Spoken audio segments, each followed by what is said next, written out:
Wel, mae'n galwad i addoli heno o lyfr datguddiad, pennod 5, adnod 12 a wedyn 13. Teilwng yw'r oen a laddwyd, i dderbyn gallu, cyfoeth, doethineb a nerth, anrhydedd, gogoniant a mawl. Clywais bob peth a grewyd yn y nef ac ar y ddeiar, a than y ddeiar ac ar y môr a'r cwbl sydd ynddynt yn dweud, i'r hwn sy'n eistedd ar yr orsedd, ac i'r oen y bo'r mawl a'r anrhydedd a'r gogoniant a'r nerth byth bythoedd. Wel, gawn ni ymuno yn y mawl na nawr gyda'r emyn cyntaf heno, cynllunio'r byd cyn lledu'r nefoedd wen.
Wel, mae'r darlleniad o'r Testament Newydd heno a'r llythyr at yr Hebreaid, pennod 9, adnod 23 i bennod 10, adnod 18. Dileu pechod trwy aberth Crist. Gan hynny, yr oedd yn rhaid i gysgodau o'r pethau nefol gael eu puro ar pethau hyn, ond y pethau nefol eu hunan ag aberthau gwell na rai hyn. Oherwydd nid i gysegr o waith llaw, rhyw lun o'r cysegr gwirioneddol, yr aeth Crist i mewn, ond i'r nef ei hun, i ymddangos yn awr ger bron Duw drosom ni. Ac nid yw offrymu ei hun yn fynych y mae'n mynd, fel y bydd yr archoffeiriad yn mynd i mewn i'r cysegr bob blwyddyn, a gwaed arall na'r eiddo ei hun, petai felly buase wedi gorfod dioddau'n fynych ers eiliad y byd. Ond yn awr unwaith am byth, ar ddiwedd yr oesoedd, y mae ef wedi ymddangos mwyn dileu pechod drwy ei aberthu ei hun. Ac yn gymaint ag y gosodwyd i ddynion ei bod i farw a bod barn yn dilyn hynny, felly hefyd bydd Crist. Ar ôl cael ei offrymu unwaith, i ddwyn pechodau llawer yn ymddangos ar ail waith. Nid i ddelio â phechod, ond iachawdwriaeth i'r rhai sydd yn disgwyl amdano. Oherwydd cysgod sydd gan y gyfraith o'r pethau da sy'n dod. Nid gwir ddelw y dirweddau hynny, ac ni all hi o gwbl trwy'r un aberthau sy'n cael ei offrymu'n barhaus flwyddyn ar ôl blwyddyn, ddwyn yr addolwyr i berffeithrwydd am byth. Petasau hynny'n bosib, o'n i fiasent wedi peidio â chael ei offrymu, gan na fysau mwyach ymwybyddiaeth o bechodau gan addolwyr, oedd wedi ei puro unwaith am byth. Ond, y mae yn yr aberthau goffad bob blwyddyn am bechodau, oherwydd y mae'n amhosibl i waed teirw a geifr dynnu ymaith bechodau. Dyna pam y mae ef wrth ddod i'r byd yn dweud, ni ddymunais aberth ac offrwm, ond paratoais gorff i mi. Poeth offrymau ac aberth dros bechod, nid ymhyfrydais dynddynt. Yna dywedais, dyma fi wedi dod, y mae wedi ei ysgrifennu mewn rhôl llyfr amdanaf, i wneud ewyllus di o Dduw. Mae'n dweud i ddechrau, aberthau ac offrymau a poeth offrymau, ac aberthau dros bechod, ni ddymunais mohonynt, ac nid ymhyfrydais dynddynt. Dyma'r union bethau a offrymir yn ôl y gyfraith.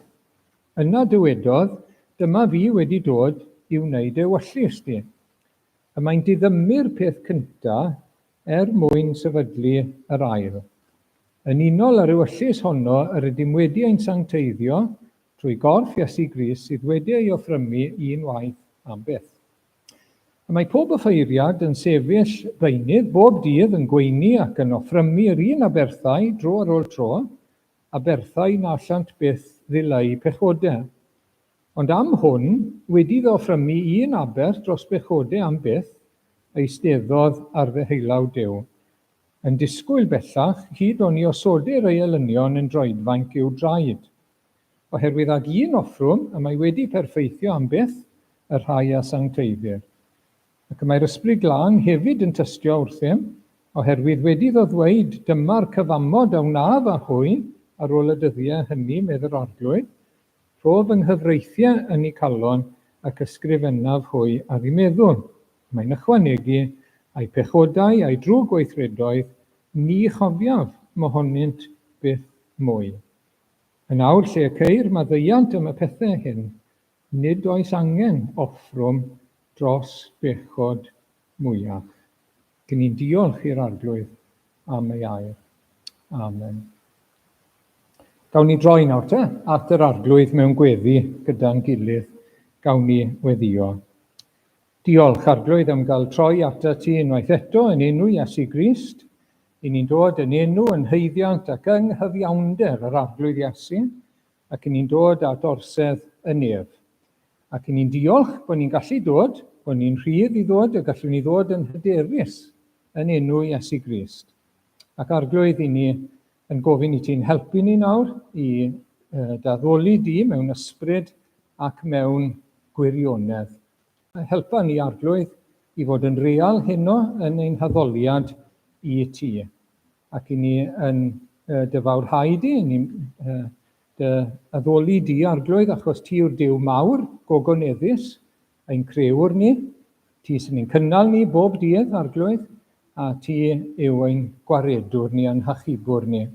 Ac i ni'n diolch arglwydd am dy holl ddaioni tuag ato ni heddi, am dy holl fendithion, tymhorol, gysbrydol, a diolch am yr efengyl o arglwydd. Diolch am beth i ni newydd ddarllen yn yr ysgrythyr heno nawr, am aberth Iesu Grist, sydd wedi rhoi diwedd ar yr aberthau eraill yn yr Hen Testament, o dim ond yn rhyw fath o ddarlun, yn rhyw fath o gopi o'r peth iawn, ond diolch bod yr un aberth mawr wedi cael ei roi nawr dros ein pechodau ni. O, i ni'n diolch am hyn arglwydd. Dyma'n gobaith mawr ni, dyma sylfaen ein gobaith ni ger dyfron di heno, yw nid ein gwaith ni o arglwydd, nid ein daioni ni, nid ein hymdrechion ni, nid ein gwasanaeth ni, dim byd sy'n dod oddi wrtho ni, ond aberth Iesu Grist. Unwaith am byth ar y groes. Ac ni'n diolch arglwydd bod hwnna yn dileu ein pechodau ni. Ac ni yn llawenhau i ni'n gorfoleddu yn hynny o arglwydd. Mae hynny'n golygu maddeuant llwyr a llawn o'n holl bechodau yn y gorffennol, yn y presennol ac yn y dyfodol. Ac o arglwydd i ni yn diolch yn fawr am Iesu Grist. Diolch am ei ddyfodiad i'r byd, bod wedi cael ei eni mewn ffordd wahanol i ni o'r ysbryd glân, fel bod e ddim yn dod yn bechadur wrth gwrs, a wedyn bod ei fywyd yn lân, a dim pechod o gwbl, a wedyn bod e wedi marw dros ein pechodau ar y groes, ar Galfaria. Ac diolch o arglwydd bod e wedi wneud popeth. Diolch bod ei fywyd e yn berffaith, yn wahanol i'n bywyd ni, a diolch yn ei farwolaeth bod ti wedi ei gosbi fe am ein pechod ni, bod dy ddicter di popeth, y condemniad oedd i fod i ni wedi dod arno fe, i ni gael mynd yn rhydd. Pob un sydd yn credu yn yr arglwydd Iesu Grist. Arglwydd, i ni'n diolch am yr Efengyl. I ni'n diolch am Iesu Grist. I ni'n diolch bod popeth sydd ei angen arno ni ynddo fe. Arglwydd, diolch. Diolch bod ti ddim yn disgwyl i ni wneud rhywbeth i'n hachub ein hunain. Diolch bod ti ddim yn disgwyl i ni dalu neu ni gyfrannu unrhyw beth at ein hachubiaeth ni. Achos dim byd gyda ni arglwydd. Pechaduriad i ni, a mae pechod wedi treiddio trwyddo ni i gyd. Ein meddwl ni, ein calon ni, ein cymellion ni, ein geiriau ni, ein gweithredoedd ni. Mae staen pechod ar y cwbl. I ni'n cyfaddau arglwydd. Ond i ni'n diolch bod Iesu Grist heb staen a bod e wedi marw i olchi pob staen oddi wrtho ni. I ni'n diolch heno ac yn llawenhau yn yr arglwydd Iesu. Ni'n gofyn i ti'n bendithio ni wrth i ni feddwl am hyn heno nawr.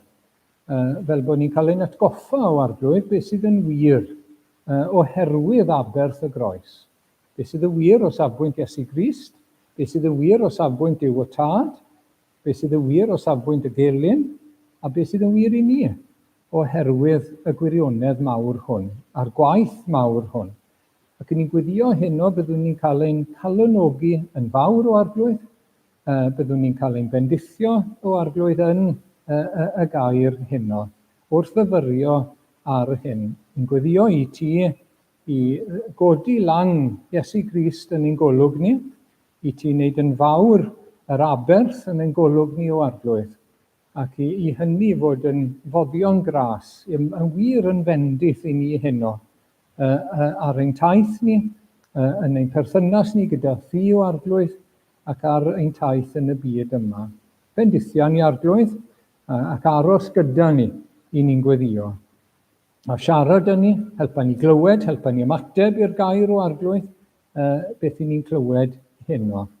Ac o arglwydd i ni'n gweddio dros waith yr eglwys eto, gofyn dyfendith o arglwydd ar y gwaith i gyd, yn yr ysgol, y cyfarfodydd gwahanol, ein bywydau personol ni arglwydd, helpa ni fod yn sanctaidd. Nawr i ti'n ein galw ni i fyw yn sanctaidd, achos wyt ti wedi'n glanhau ni o'n pechodau, ti wedi'n rhyddhau ni, ac felly wyt ti'n fodlon ein nerthu ni arglwydd, ac nertha ni eto i fyw bywyd sanctaidd yr wythnos yma. Maddau ni ein pechodau fel i ni wedi maddau i'r rhai sydd wedi pechu yn ein herbyn. Nertha ni arglwydd, paid yn harwen i brofedigaethau a temptasiynau o arglwydd, a sgweli di'n dda yn ôl dewyllus, ac gwared ni rhag yr un drwg arglwydd. Nertha ni yn y frwydr sydd gyda ni. A diolch arglwydd, cyn hir y byddwn ni'n lan, cyn hir y byddwn ni'n ddifau ac yn ddynam go iawn. Nid yn unig yn Iesu Grist, ond yn gyflawn wedi ein glanhau yn llwyr. I ni'n diolch arglwydd am hyn. Ac ni'n cyflwyno'n gilydd i ti heno o arglwydd, beth bynnag yw'n beichiau heno, beth bynnag yw'n amgylchiadau heno, diolch bod gyda ni archoffeiriad yn y nef, sy'n cydymdeimlo gyda ni, sy'n deall ein sefyllfa ni, sy'n deall ein gwendidau, ein poenau, ein temptasiynau o arglwydd, sydd yn dod gyda ni ar hyd ein taith, trwy'r ysbryd glân sydd yno ni. Diolch arglwydd bod ni dan yr un iau a Iesu Grist, bod ni'n cerdded ochr yn ochr. Mae fe yw y bugail a ni yw y praidd. Mae fe yw y graig i ni'n sefyll arno. I ni'n diolch arglwydd. Ac i ni'n gweddio byddwn ni'n ymwybodol ohono fe. P'une bod yn wendid corff o arglwydd, neu afiechyd, neu yn galar a colled o arglwydd, bendithia ni a cynnal ni o arglwydd yn ôl daddewid. I ni eisiau ti fod gyda ni. I ni eisiau ti fod wrth yn hwchor ni. I ni eisiau ti a'r breichiau trygwyddol na o dano ni arglwydd. I'n cynnal, a'n cadw ni, a'n harwain ni, a hyd yn oed yn defnyddio ni mewn unrhyw sefyllfa i fod yn halen ac yn oleuni i ti. Ni'n gofyn i ti felly nawr i'n derbyn ni arglwydd, derbyn ein diolch, derbyn ein gweddïau ni arglwydd, a bydd gyda ni. Bydd gyda ni nes ymlaen yn y cymundeb, wrth i ni gofio yr aberth o arglwydd, wrth i ni ddangos bod ni'n dibynnu'n llwyr ar aberth y groes am ein iachawdwriaeth ni. Ni'n gweddio bydd i gyda ni arglwydd ac y bydd e wir yn foddion gras. Derbyn ni nawr yn enw ac yn haeddiant ac gogoniant Iesu Grist. Amen.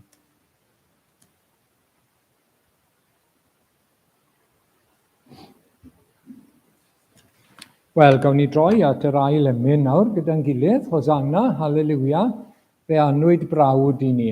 Fe dalodd ein holl ddyled ar fynydd Calfari.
Wel, gawn ni droi nôl at y darlleniad ac adnod 11-14 yn arbennig heno.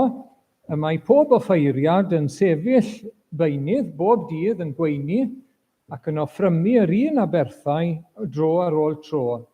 Aberthau na allant byth ddileu pechodau. Ond am hwn, wedi iddo offrymu un aberth dros pechodau am byth, eisteddodd ar ddeheulaw Duw, yn disgwyl bellach hyd o'n i osodi'r ei elynion yn droedfaint i'w draed, oherwydd ag un offrwm y mae wedi perfeithio am byth yr rhai a sancteiddir. Wel, ni wedi bod yn meddwl am esgyniad Iesu Grist pythefnos yn ôl, Iesu nawr fel ein harch o ffeiriad ni ar ddeheulaw Duw y Tad.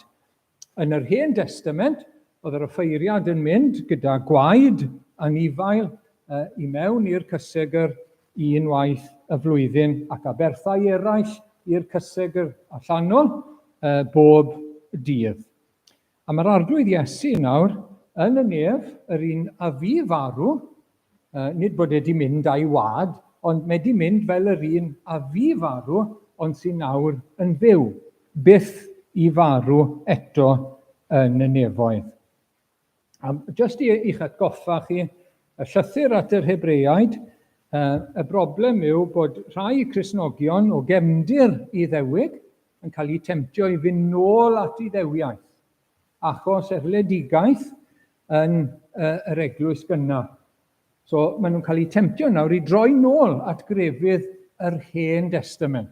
A mae'r llythyr yma yn help mawr iddyn nhw, a mae'n help i ni hefyd, achos mae'n dangos gymaint mwy rhagorol yw yr Efengyl yn y Testament Newydd o gymharu â'r Hen. Dyw'r Hen ddim yn golygu dim mewn gwirionedd heb y newydd. A mae'r newydd nawr yn neud bant a'r athrymau, a'r berthau, a'r system oedd yn yr Hen Testament. A ni wedi darllen heno, doedd yr aberthau yna yn yr Hen Testament ddim wir yn symud pechodau. Dim ond rhyw fath o ddarlun, dim ond fath o ddrama i bwyntio tuag at hynny, cysgod o'r aberth mawr oedd i ddod. So beth sydd gyda chi yn yr Hen Testament yw model o'r reality sydd i ddod. Right? Nawr te, gallwn ni weld y sleid cyntaf sydd gyda ni heno. Na chi rywun a model dwedwch o, sa'n gwybod beth yw campus neu pentre neu rhywbeth. So mae'r adeiladau yna, chi'n gallu gweld i siap nhw, a chi'n gallu gweld fel mae rhywun, a y syniad yw, fel hyn fydd y pentre, fel hyn fydd e. A chi'n cael sgêl model ohono fe. Ond, sneb yn disgwyl i chi drial ffito mewn i fyw na, i chi sefyll ar y ford na, a trial mynd mewn i'r model yna. Dim ond rhyw gopi yw e, dim ond rhyw mock-up yw e, o'r peth real sy'n mynd i ddod. Ond na beth sydd gyda chi yn yr Hen Testament. Na beth sydd gyda chi yn grefydd yr Hen Testament, gyda'r aberthau, gyda'r anifeiliaid yn cael ei lladd, model o fe, o'r un aberth mawr oedd i ddod gyda Iesu Grist. Okay. Un arall nawr te, jyst i chi gael syniad, na chi gar y tro yma, car neis iawn, beth yw e? Mercedes yn cedi. Ond nid dyna beth yw e, model yw e mas o glai, na gyd yw e. Dyw e ddim yn gallu wneud dim byd. Ond mae'n rhoi syniad i chi, mae'n gopi, mae'n rhoi rhyw pictiwr i chi o'r peth iawn. Llwch chi mistan o fe, llwch chi middrifo fe, ond mae'n rhoi darlun i chi. Wel, nawr, dyna chi syniad eto o grefydd yr Hen Testament. Copi yw e, chi'n gallu gweld y darlun, bod rhaid i rhywun, wel, anifail i farw. Wedyn ni, mae rhaid cyflwyno hwnna ger bron Duw. Wedyn ni, mae yna gyhoeddiad o faddeuant. Ond dim ond copi, dim ond pictiwr oedd hwnna. Mae'r peth go iawn yn Iesu Grist ac yn aberth y groes. A sgêl model yw'r Hen Testament yn pwyntio ymlaen at groes Iesu Grist. Ac felly nath rhoi ei hunan ar y groes. Nid rhoi anifail na dim byd arall, rhoi ei hunan, gafodd ei gorff wrth ddod i'r byd, mwyn cael ei aberthu a marw droson ni. Ac i beth? I ddileu pechodau, unwaith ac am byth. Mae hwnna'n ffantastig, cofiwch. I ddileu pechodau, unwaith ac am byth. Iesu Grist yn marw ar y groes. Ac beth i ni yn canolbwyntio yn y fan hyn nawr te heno yn yr adnodau yma yw bod y gwaith yma wedi gorffen. Mae wedi cael ei wneud ar y groes. Y gwaith o dalu am bechod, y gwaith o farw dros bechod, mae wedi cael ei wneud. Gorffeniedig. A Iesu'n gweud gorffennwyd ar y groes. Ac jyst i ni gael atgoffa'n hunain, beth mae hwnna'n feddwl te. Beth mae'n feddwl o safbwynt Iesu Grist i ddechrau. Wel, dyma beth i ni'n darllen. Mae Iesu Grist nawr yn eistedd yn y nef. Dyw e ddim yn sefyll, mae'n eistedd. A mae hwnna'n arwyddocaol, meddai yr awdur at yr Hebreaid. Mae pob offeiriad yn yr Hen Testament yn sefyll. Bob dydd yn gweini ac yn rhoi aberthau, a na allan nhw ddim dileu pechodau. Ond mae Iesu Grist wedi rhoi un aberth dros pechodau am beth, a wedi eistedd. A mae'r weithred na o eistedd, dim ragor i wneud. Mae'r gwaith o sefyll ger bron Duw fel aberth wedi digwydd. Wedi digwydd. Un waith ac am beth. Mae wedi wneud ond nawr mae'n eistedd. A mae'n wneud i chi feddwl, pan i chi wneud rhyw waith weithiau, chi'n sefyll i wneud y gwaith, a pan chi wedi gorffen, chi'n eistedd lawr. Chi wedi gorffen y gwaith. So chi'n gallu eistedd wedyn ni. Hwnna ddim yn wir am lot o'n ni, mae lot o'n ni gwaith lle ni'n eistedd lot. Ond sy'n mot, mae yna waith arall pan i chi'n sefyll. Ar ôl chi orffen, chi'n eistedd lawr. Chi wedi gorffen. A mae'r ffaith bod Iesu Grist nawr yn y nef, yn eistedd, mae hwnna'n golygu, mae wedi gorffen. Mi'n credu bod darlun bach o'r cysegr. Yn bos allwch chi, mae'n fach, sori, dyw hwnna ddim yn un da iawn. Y cysegr yn yr Hen Testament yw hwn, os ych chi gael syniad, na'r cysegr tu fas, a beth sydd ddim yna yw cader. Mae yna lamp, mae yna allor, mae yna fwrdd, mae yna arch y cyfamod, mae sawl peth yna, does dim cader yna. Achos oedd yr arch offeiriad yn sefyll trwy'r amser. Pob amser oedd yna, ac oedd yr un nesaf dod ar ei ole, wrth gwrs, bob dydd, a wedyn bob blwyddyn mynd i'r cysegr, ond sefyll, oedd ddim cader yna. Ond mae Iesu Grist wedi gorffen yr aberth, a mae nawr yn eistedd lawr. A mae'r ffaith bod e'n eistedd yn dangos mae wedi gorffen. Slaid arall. Diolch, Geraint.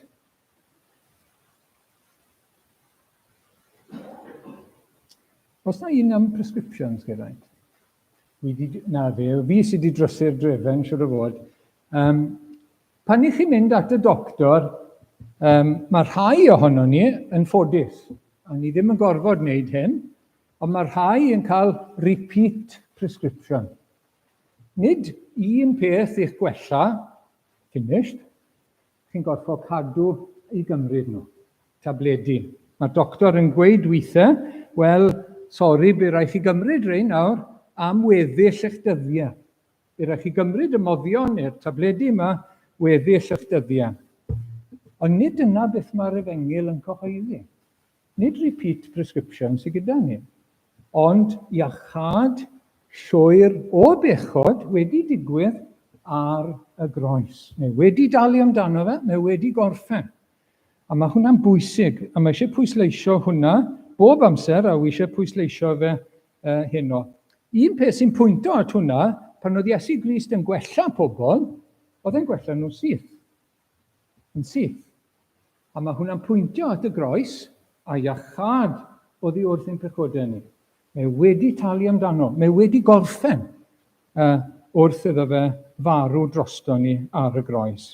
A'r ymadrodd sydd gyda ni fan hyn yw dileu pechodau. Oedd yr hen aberthau, allan nhw ddim dileu pechodau. Yn yr hen cymryd bant pechodau, neu take away yn Saesneg, sins. A falle bod hwnna'n well, mae'r gair sydd gyda ni, na i ddweud y gair wrthoch chi, peri a'i reo, sy'n ots am y gair, jyst y darn cynta, peri a'i reo yn Groeg, sy'n rhoi periphery, peripatetic a geiriau fel yna i chi. Around. Okay? So, peripatetic, athro sy'n mynd round yr ysgolion. periphery yw beth sy'n rownd yr ochr, peri. A'r gair fan hyn yw to take away that which surrounds. Cymryd bant beth sy'n rownd o'n cwmpas ni. So, allwn ni ddod at y sleid nesaf nawr. Cymrwch chi, dyw hwnna ddim yn lun da, sori, Pedr yn dod o'r carchar, a pan nath yr angel ddod, oedd y gadwyn, oedd Pedr yn sownd wrth y jailer, a mae'r gadwyn yn torri. Beth oedd rownd i fraich Pedr, mae'n torri. Mae'n rhyddhau. So dyna beth mae'r gair mae'n golygu. Dileu pechod, torri beth sydd surrounding ac yn clymu, chi'n gweld, sef ein pechod a'n pechodau ni. Nawr, mae hwnna'n golygu ein natur bechadurus, ein gwrthryfel yn erbyn Duw, yr ymladd yma yn erbyn Duw, pallu plygu, y methiant i garu Duw, methiant i garu'n gilydd, ein pechodau ni gyd, mae fel chain o'n cwmpas ni. Ein natur ni, a'n gweithredoedd ni, a'n meddyliau ni, a'n geiriau ni, mae fel chain. A Iesu Grist wedi marw, yn ei farwolaeth mae'r chain yn cael ei dorri. Dileu pechodau. Nid aberthau'r Hen Testament oedd yn neud na, ond aberth Iesu Grist. Torri'r chain na, i'n ryddhau ni o'r rhwymyn pechod. Ac o achos hynny, mae e nawr yn gorffwys o'i waith a chibod. Mae'n eistedd lawr. Mae wedi wneud hynny. Dyw e ddim nawr yn mynd i ymladd yn erbyn Satan ar y ddaear. Dyw e ddim yn mynd i wynebu temptasiynau rhagor. Mae hwnna i gyd wedi gorffen. Dyw e'n mynd i'r groes eto. Mae'r cwbl wedi wneud. A'i waith e nawr yw teyrnasu, nes bod i bobl ei gyd yn dod mewn i'w deyrnas, a pob gelyn yn cael ei roi dan draed. Wedyn ni, o safbwynt y Duw y Tad, achos mae wedi cael ei godi nawr i eistedd ar ddeheulaw Duw yn dyw e. Adnod 12, am hwn, Iesu wedi ddoffrymu un aber dros bechodau am beth, eisteddodd ar ddeheulaw Duw. Beth mae hynny'n golygu? Beth mae Duw yn dangos trwy hynny? Wel, mae Duw wedi derbyn y gwaith mae Iesu Grist wedi wneud. Mae'n gwbl fodlon. Ymhopeth mae'r arglwydd Iesu wedi ei wneud dros ein pechodau ni. Ei fywyd glân, mae melltith y gyfraith, mae cosb pechod, mae condemniad pechod, mae'r cwbl wedi dod lawr arno fe, ar y groes, a mae wedi bodloni cyfiawnder Duw yn llwyr. Dim ragor yn ofynol o safbwynt Duw. Sy'n byd i wneud eto nawr o safbwynt Duw i dalu am bechod. Mae wedi wneud e. Mae wedi talu fe yn llawn. A mae wedi cael ei dderbyn. A mae sawl peth yn dangos hynny. Mae'r atgyfodiad yn dangos na, mae'r esgyniad yn dangos na, a mae'r eistedd yn dangos. Mae gyd yn dangos derbyniad. Mae fel receipt, fel ni wedi gweud o'r blaen. Am y gwaith, paid, with thanks. Finished. Mae wedi ei gyflawni. A mae'r pwyslais fan hyn ar y ffaith bod e'n eistedd wrth ei ochr e. Bod e'n eistedd ar ddeheulaw Duw yn y gogoniant wedi ei dradyrchafu yn uchel. Felly, chi'n gwybod yr adnodau Philippiaid nawr te, am hynny tradyrchafodd Duw, a rhoi iddo'r enw sydd goruwch pob enw, fel wrth enw Iesu y plygau pob glin yn y nef ac ar y ddeiar, a than y ddeiar, cyffesau pob tafod fod Iesu Grist yn arglwydd gogoniant Duw Dad. Felly, mae wedi cael gorffwys o'i waith, so mae'n eistedd lawr, ond hefyd mae'n teyrnasu, mae wedi cael gorsedd, mae'n eistedd i orsedd yn y nef. Mae Duw o'r nefoedd yn gweud, wy'n fodlon. Fel oedd e yn fodlon yn Iesu Grist ar y ddeiar, bod e'n wedi cael ei fedyddio, dangos bod e'n mynd i sefyll gyda pechaduriaid, mae'n fodlon nawr gyda fe, a beth sy'n dangos hynny yw bod e'n eistedd yn y nef, a bod e wedi anfon yr ysbryd glân. Ond wrth gwrs, os mae Duw yn gwbl fodlon gyda gwaith Iesu Grist, mae'n gwbl fodlon gyda pob un sy'n credu yn Iesu Grist, ac sydd yn Christ yr un pryd hefyd. A dewn ni nôl at hwnna mewn eiliad. Nesa, o safbwynt y gelyn. Beth mae'n dweud am y gelyn? Mae'n disgwyl bellach hyd o'n i osodau'r ei elynion yn droedfainc i'w draed.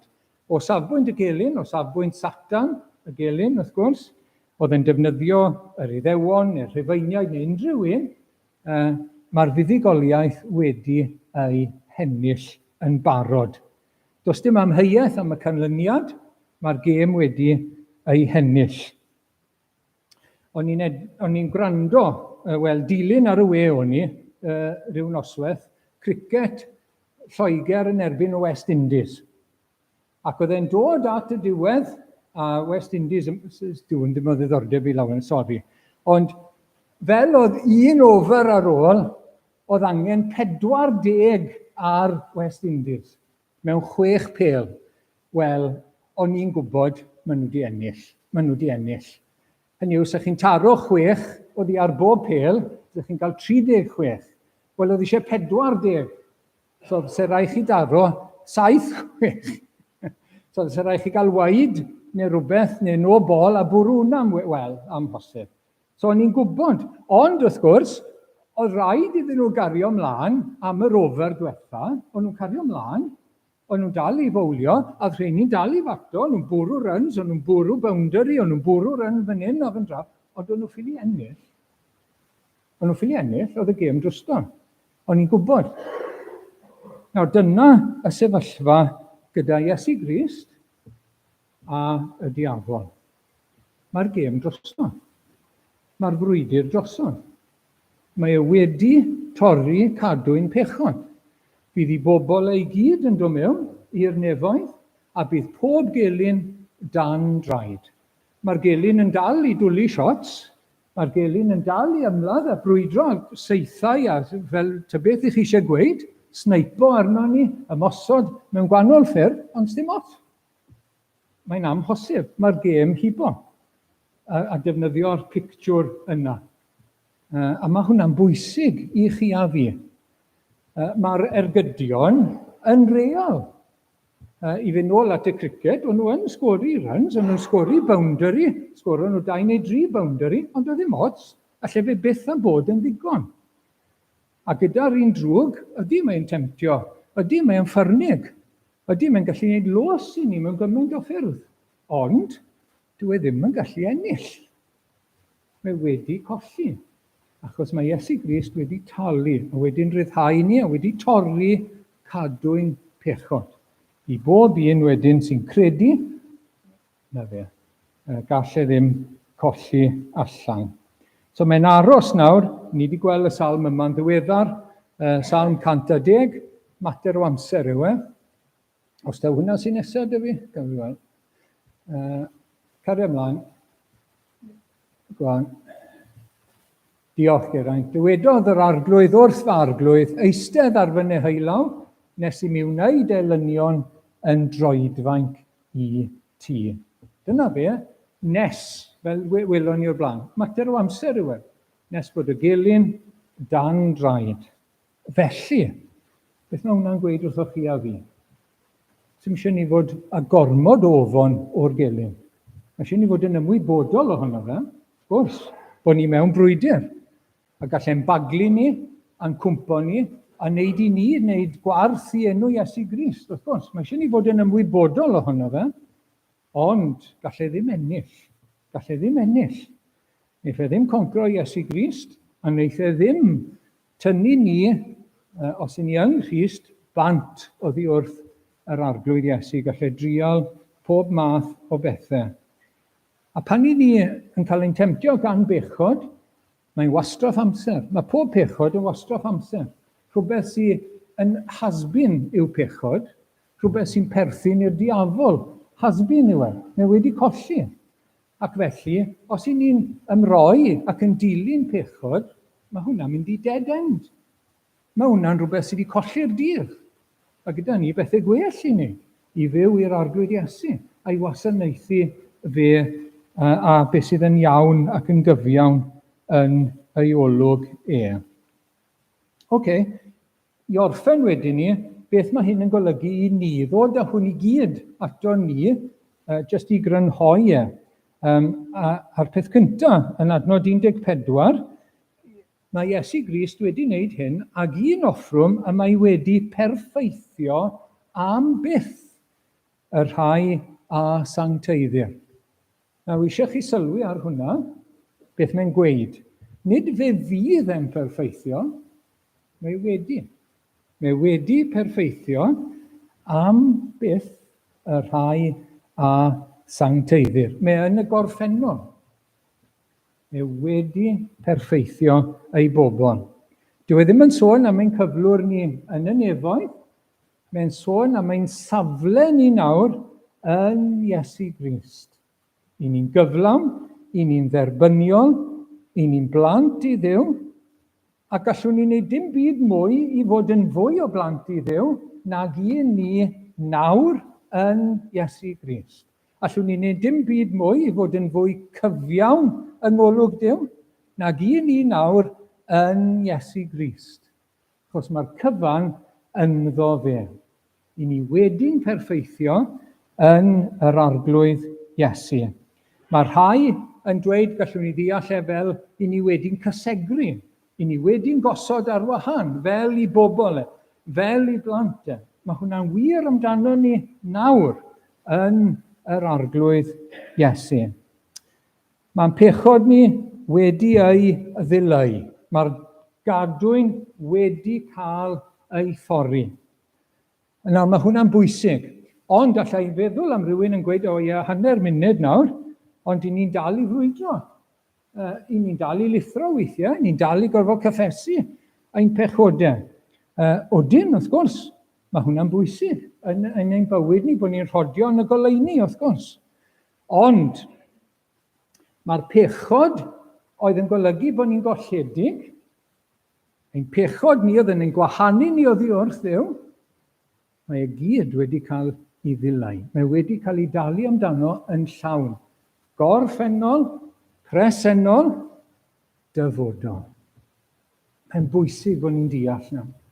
I ni'n cyffesu ein pechodau, dyw hwnna ddim yn ychwanegu dim at beth mae Iesu Grist wedi wneud, mae wedi gorffen. I'n perthynas ni a'r arglwydd i fod yn iawn. Dyna pam i ni'n cyffesu'n pechodau, pan i ni'n llithro, sy'n eisiau ni dalu eto, sy'n eisiau neb i dalu eto amdano fe, mae wedi cael ei dalu amdano, ond pan i ni'n syrthio i bechod, mae'n perthynas ni, mae'n mwynhad ni o'r arglwydd yn cael ei sbwylo. Achos nawr i ni'n blant iddo fe, nawr i ni eisiau blesio fe. Mae'n frawd i ni'r arglwydd Iesu, mae'n graig i ni, mae'n frenin, ond mae'n briod i ni, ac i ni'n garu fe, ac i ni ddim eisiau pechu yn ei erbyn ni, ddim eisiau pechu yn erbyn ein tad nefol, a pan i ni, yn ymwybodol bod ni wedi, mae'n sbwylo, mae'n mwynhad ni am perthynas gydag yn yr ystyr o'n mwynhad ohono fe.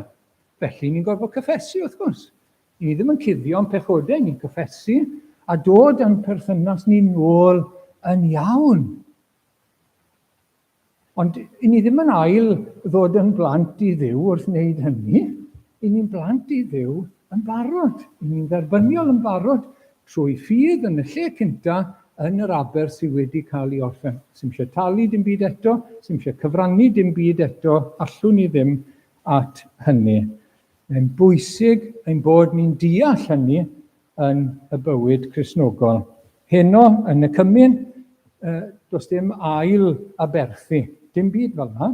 Dyna mae'r pefyddion yn gredu. Bod ni'n ail bresennoli yr arglwydd a bod e'n cael ei offrymu eto, bob tro. Ac felly mae'r bara'r gwyn yn gorff a gwaed go iawn Iesu Grist. Wel, so ni'n credu na o gwbl. Mae'r aberth wedi cael ei roi. Dim eisiau dim byd eto, ond i ni rodio yn y goleuni, ond i ni cyffesu'n pechodau a cael golchi'n trad ni. Yn perthynas â'r arglwydd i fod yn iawn, i ni gael ei fwynhau bob amser. Ac os yw'r tad yn fodlon yn Iesu Grist, mae'n fodlon yno ni yn Iesu Grist. Beth yw'r darlun sydd gyda ni o Dduw y Tad? Ydy e'n un sy'n gwenu arno ni? Ydy e'n un sy'n ein caru ni a chariad anfeidron? Beth yw'r pictiwr sy'n eich meddwl chi? Beth yw'r ymdeimlad sydd gyda chi? Darlun sydd gyda chi o Dduw y Tad? Fel mae'n hollol fodlon yng ngwaith Iesu Grist, mae'n hollol fodlon yno ni yn Iesu Grist.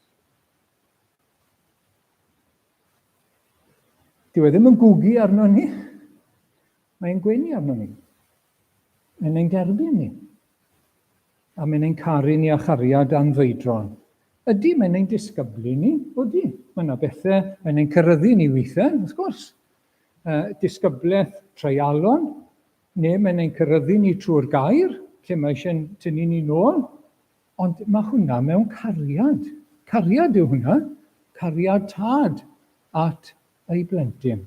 Nid mwyn dod yn blentyn, nid oes dim unrhyw beth fel yna, ond mae'n ein caru ni fel ei blant, fel ein tad yn y nef. Mae'n ein harwain ni, mae'n ein nerthu ni, mae'n gyda ni, mae'n paratoi lle i ni, cyn hir byddwn ni gyda fe yn y cartre nefol. Ac ynglyn â'r y gelyn, wrth gwrs, i ni mewn brwydr ysbrydol. Ond, fel gyda Job, dim ond at ryw bwynt mae yr arglwydd yn rhoi boundaries i'r gelyn, beth mae'n gallu wneud gyda'i bobl. A dyw e ddim yn gallu cymryd ein henaid ni o afael Iesu Grist. Mae hynny'n amhosib. Ddim eisiau ni ofni hynny. Gallai wneud lot o bethau, wrth gwrs, gyda caniatâd fel nath ei Job. Ond allai ddim cymryd ein henaid ni o afael yr arglwydd Iesu, na difetha ein iachawdwriaeth ni. Wel, chydig o bwyntiau heno i'n atgoffa ni o realiti bod Iesu Grist wedi wneud y gwaith yma ar y groes o dalu i ddileu'n pechodau ni, ac mae'n eistedd nawr yn y nef. Chydig bach o beth mae hynny'n golygu, i'n calonogi ni'n fawr yn yr arglwydd Iesu. Amen.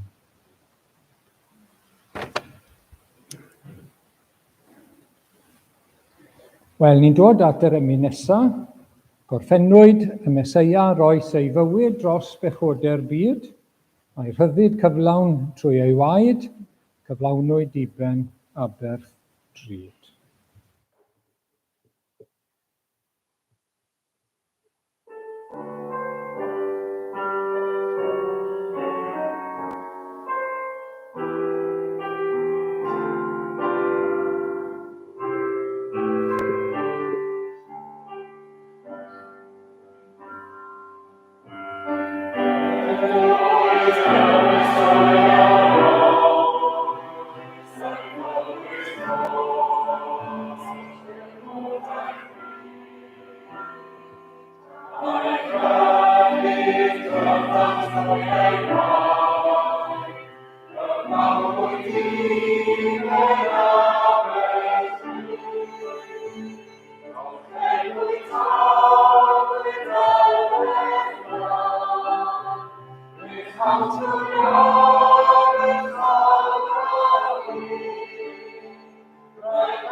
O, i ni'n diolch i ti o arglwydd am yr Efengyl rhyfeddol yma, ogoneddus yma. O, i ni'n diolch am Iesu Grist. Diolch bod e wedi cyflawni popeth o'n i ffili wneud. Diolch bod e wedi wneud y cwbl ar ein rhannu yn ei fywyd ac yn ei farwolaeth. O, arglwydd, diolch am ein rhyddhau o gondemniad pechod ac bod e wedi dileu, cymryd bant y rhwymyn a gadw yna oedd amdano ni. I ni'n diolch allan ni cyffesu, allan ni byth a torri fe'n rhydd ein hunain, ond mae e wedi torri fe'n llwyr. O, diolch, bendigedig fyddo enw yr arglwydd Iesu.